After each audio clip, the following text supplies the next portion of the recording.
Hi, I'm John Landis, and I'm very happy to be sitting here with Ray Harryhausen, the extraordinary, what do you call yourself? Well, that's very difficult to say. Creator of special effects is what seems to be on the screen all the time. Ray has an amazingly unique position in movie history because as essentially creator of special effects or technician, he actually has created a body of work where he's truly the auteur of the work. He's even more, I hate to say this, even more than the director, or the authors of the screenplays. Ray, through his extraordinary creatures and animation and artistry, has generated a whole library of films that were unbelievably influential to an amazing number of people who were making pictures today. In fact, Jurassic Park, the entire staff, I mean Dennis Muir on up down, all attribute their inspiration, as do the Chiodo brothers and many other technicians now working, to Ray Harryhausen. Also film directors and writers and makeup artists. We all grew up with your movies. And Jason and the Argonauts is the one we're talking about today. And who's this? This is a skeleton from the Seventh Voyage, of course, earlier. But when we made Jason and the Argonauts, I made 6 more, all of the similar nature, but a little different character in each one. Could you please give us an explanation of stop motion photography? Yes, certainly. Basically, it's the same principle as the animated cartoon, only instead of using flat drawings, we use a 3-dimensional model. And here's a platform with many holes in it, which we fasten the character to the floor. And as you see, this is a jointed figure. It has every joint that a real skeleton would have. And then each frame of film, when the shutter is closed on the camera, we move it just a fraction, and then take a picture, move it a fraction. And when that's repeated many times, you get the illusion that the character's moving on his own. Well, I noticed that, you know, this skeleton, this is the original skeleton from Sinbad and yes. then from Jason. Now, why isn't he all rotten like most of the other figures? Well, he's made in a different way. Talos and some of the other models have a sponge rubber surface. They have a metal armature inside so that they'll hold their shape. And then they have sponge, which is cast rubber that's beat up and put in an oven. And that only lasts so long. But what I did with this is very difficult to conceal a skeleton within a skeleton. Within a skeleton, yeah. So my dad made these very delicate ball and socket joints. Your father made the armatures? My father made the armatures, yes, in America, and then shipped them over to me from my drawings. And so it was very difficult to hide the ball and socket joints in the skeleton itself.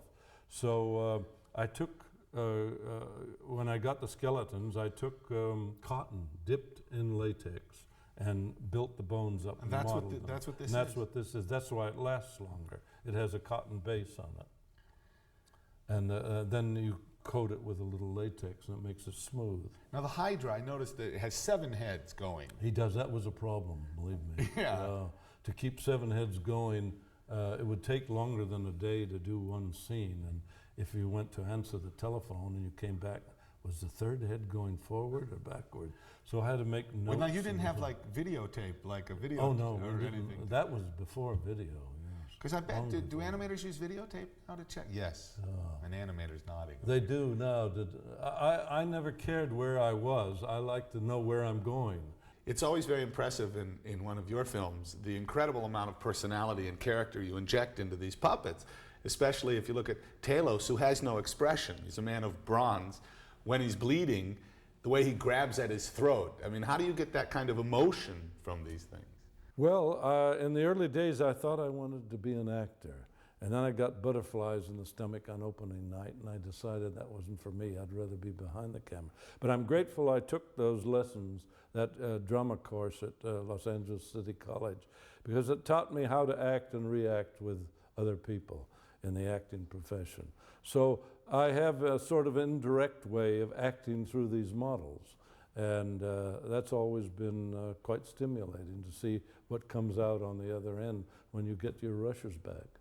Jason and the Argonauts holds special interest in your films because I think it's the most intelligent screenplay. I mean, it's really a very smart telling of the Argonauts and the story of Jason, although you left out Medea, I noticed. We had to.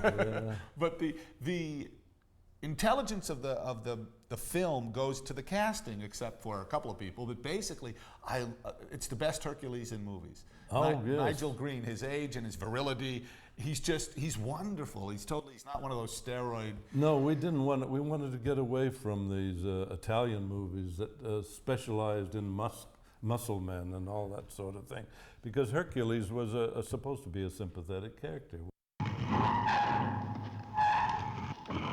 In terms of Talos, in the myth, Talos really isn't a giant. No, he isn't. He sort of doesn't he burn people? He does, yes. He hugs sailors. He gets himself in a fire red hot, and then he hugs sailors is the part I read. We can't show that, you know. So I've always wanted to, I was always fascinated with the Colossus of Rhodes.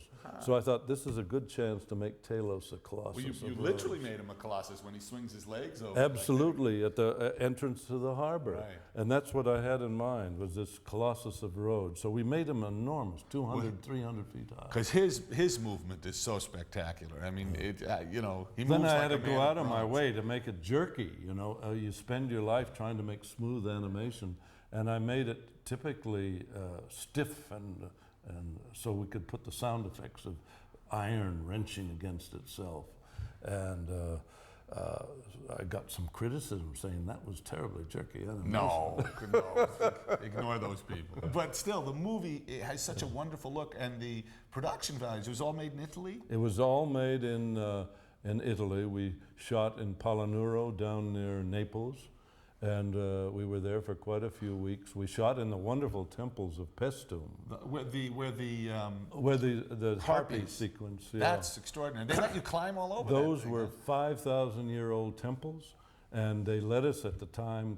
We got permission to climb and put nets all over it. And Well, for instance, we were very that grateful for sequence that. with the blind man and the harpies and the explanation of why he's there and why he's being tormented and stuff, and his anger at the gods. I mean, I don't know if Greek mythology is taught anymore in schools, but it's so, that's one of the better tellings. I mean, it really is intelligently staged and acted and presented, and it's something you don't realize as a kid, but when you grow up, you're grateful for it. Yes, I understand that many times they choose Jason and Clash of the Titans to run in schools to show visually what the Greek mythology is all about. Some schools teach it and very few do now, but I was grateful that I was exposed to it in my high school days.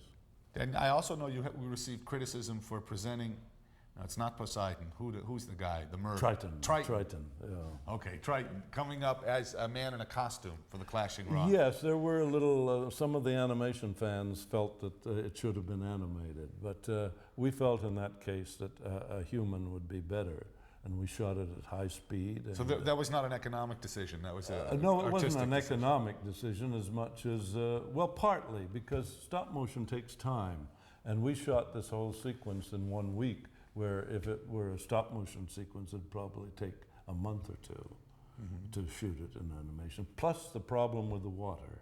Water is always a problem. So we decided to do it as a high-speed shot. Explain why water is a problem. Water is a problem because unless you make your miniature on such a big scale, that the droplets that fall, that arise when something hits the water, they become so large that they look out of place. Yeah, you can't shoot water miniature. It's very difficult to shoot water on a very small scale. And we could only build our miniatures so big. It was a 5-foot miniature. And we had agitators to make the water ripples go very small. And then we had all sorts of mechanisms to do that. And we shot it at 96 frames a second. Wow. Can you imagine 96 separate Was pictures going through the camera in 1 second? Did the camera make a lot of noise? Oh, yeah. One time it blew up and the door flew open. We had to start all over again. Now, what's your favorite sequence in Jason? Do you have one? My favorite sequence, well, I suppose the skeleton was the most trying sequence, so that was one of my favorites. It was the most challenging because there were 7 skeletons fighting 3 men. So that was terribly difficult. It was complicated because when one man brings his sword down, during the rehearsals, he had to know where to stop. And I had to get a skeleton at that point so that when he stopped his sword, there was a skeleton there to stop it. And that required a great deal of detailed planning ahead and counting of frames. Every frame of the live action had to be analyzed and charted so that when they moved around, they would be at the right place at the right time. There's something I want to repeat again, because it's something that's unique to Mr. Harryhausen here, to Ray, which is I cannot think, except for Willis O'Brien, of essentially a technician, a film craftsperson who becomes the true author of the work. And in Ray's case, you formed a partnership with Charles Schneer. Yes, and good many years. And the two of you went on to make how many pictures? I made a total of 16, but most of them were for Columbia Pictures and for Charles Schneer. He's very enthusiastic about fantasy, and we both respect the parts each of us have to take in developing this type of story. And it seemed to work out very well.